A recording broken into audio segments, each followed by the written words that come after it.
So this will be a note on research and practice and experience with shadow vampires being necessarily dead.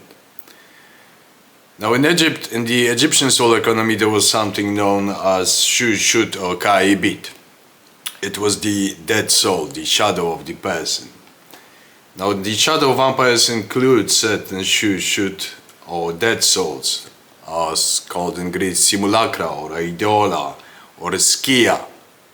Although these are the regular dead forms of human beings. The pitch black soul. It is a psychosexual imprint embedded in the chthonic pneuma, following Grantian paradigm. They differ from regular psychosexual shadow souls, as in the latter are a natural component of a human being's spiritual constitution, whereas shadow vampires arise from the critical collapse of an astral cadaver or an etheric soul post-mortem, drawn into the death dimension. These entities may or may not survive by feeding on life force of living organisms, though not necessarily blood. Vampires exist outside the samsaric cycle, yet do not attain nirvana in any way. They are exiles from the life and death continuum, slowly falling apart, suspended between those worlds.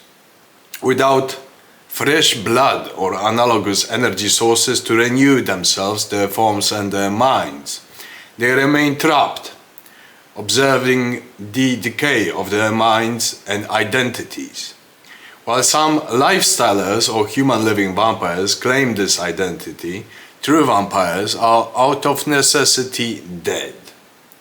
Unlike physical corpses in graves, shadow vampires consist of a carnal shell, carnal meaning shadow, comparable to shadow witches and other astral black bodies mentioned in nigromantic and necromantic treatises.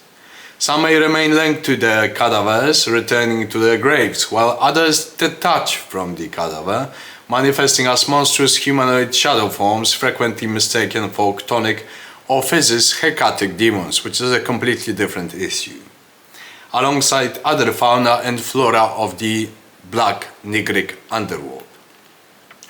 The nature of their conservation remains largely unknown, the conservation of their forms, though it might involve a seal marking their former lives. Omen of pain from whom in cruelty grew blade-like shadow needles from the skull, may the venom not consume your constitution in whole. Now, true vampirism arises only through Thanatarchic Typhonian operations initiated from the other side, that is the astral etheric side, whether by necessity, request or violation, that is murder of the soul. It cannot be self-initiated except for pseudo-vampirist practices such as astral projection with a regular shadow soul of a black magician or a sorceress, or creating umbric servitors of bats, for example, to drain energy from the living, an art descending from ancient African shamanism and mingling with the souls of nocturnal predators. True vampirism, however, aligns with post-mortem immortality, transcending temporal cycles. Immortality in brackets, because they have a limited lifespan and they fall as their identity and mind falls apart into a planktonic state of sustenance.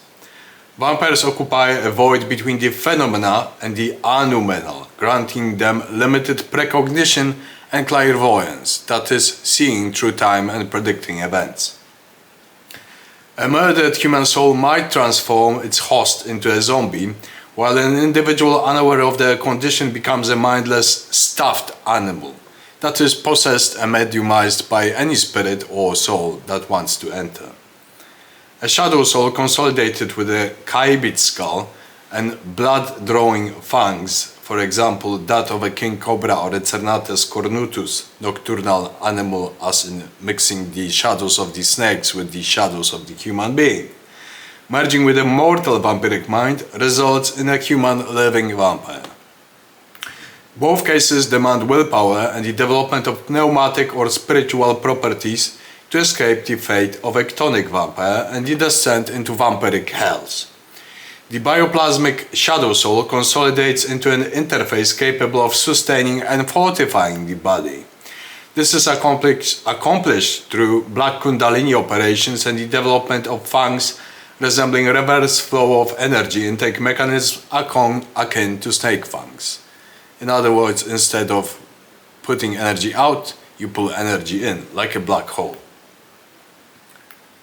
Human living vampires, if they manage to consolidate their shadow forms, may transition into shadow vampires posthumously. Some develop the capacity to sustain or even regenerate their physical form, slowing aging by converting another's blood and soul into nourishment.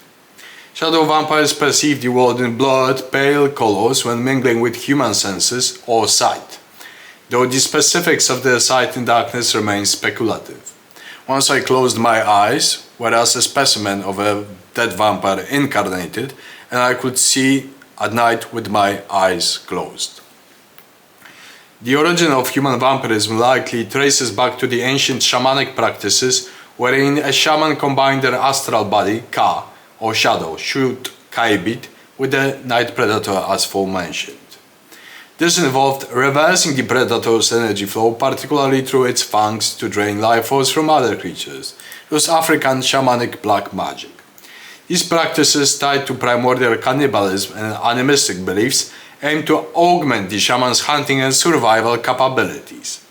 While totemic shamanism emphasized the luminous spectrum of animal guides, vampirism inverted this relationship, aligning with the shadow form, a black hole of energy absorption. The vampiric body and skull form a fortified Chut-Kaibit psychosexual mental construct made of a strange tar-like bioplasmic tick ether. This substance emits high-energy infrared signals through its electromagnetic properties elude complete description.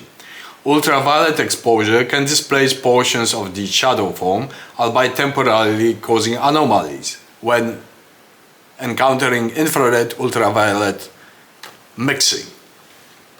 Convergence.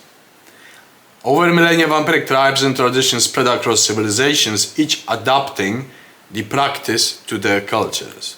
Historically, the Saturnian chthonic air element is associated with vampiric nobility. The earliest written reference to vampirism is found in Akkadian literature, which mentions Lamashtu as a vampiric demon created as a form of a divine punishment by the gods. To protect themselves, medieval societies developed apotropaic measures such as placing stones in the mouths of corpses to prevent shadows from feeding. Drinking blood alone cannot confer vampirism. Instead, vampirism arises from failed or successful magical operations, depending on the standpoint of the beholder, especially when crossing the Mars-Saturn pathways. In some traditions, for example, Telema or Kabbalah, it's the Chef pathway. Victorian fascination with Egyptian mysteries catalyzed a resurgence of vampirism through occult experimentation. My own experience began with interplanetary traversals through Mars and Pluto, culminating in my assignment to Saturn's sphere when I fell from Pluto by the Egyptian Ennead and by the jealousy of vampires. However, being murdered, my astral body destroyed by corpse eaters, my soul, shadow zombies, skin cutters and other daimonoids from the other side. They couldn't handle my red soul, so they decided to cut it up. These undead beings possess limited time-scanning abilities, relying on partial reconstruction of past realities. Equipped with retractable fangs resembling needles, this may be sensed as a physical sensation of having invisible fangs.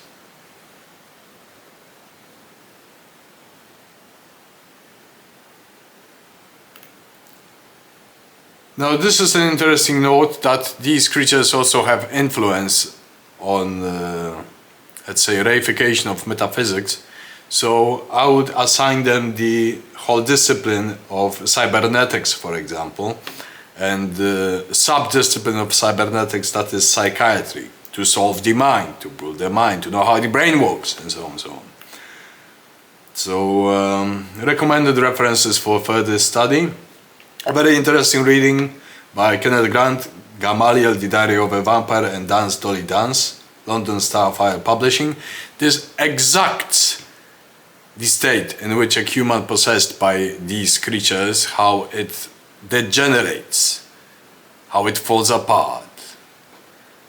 As for the breadth of cultural understanding, Encyclopedia of Vampire Mythology, Teresa Bain. As for notes on Lamashtu and Akkadian texts, Benjamin Foster, Before the Muses, an anthology of Akkadian literature, Bethesda, CDL Press, 2005. Thank you. There's much more to be known, but I wanted to cover it in a shortcut. Thank you.